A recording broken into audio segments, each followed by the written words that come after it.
ভয়ঙ্কর দুটি হাদিস, দুটি আয়াত শুনে রাখেন, কাজে লাগবে।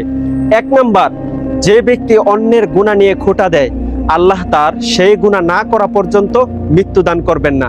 তিরমিজির 2505 নম্বর হাদিস। 2 নম্বর হাদিস, রাসূল সাল্লাল্লাহু আলাইহি সাল্লাম বলেছেন, তাদের মাথা পাথর দিয়ে ভাঙা হবে যারা ফজরের নামাজের সময় ফজরের নামাজ না পড়ে ঘুমিয়েছে এবং যারা কোরআন শরীফ গ্রহণ করে আবার ছেড়ে দিয়েছে। এটা বুখারী শরীফের 7047 নম্বর হাদিস।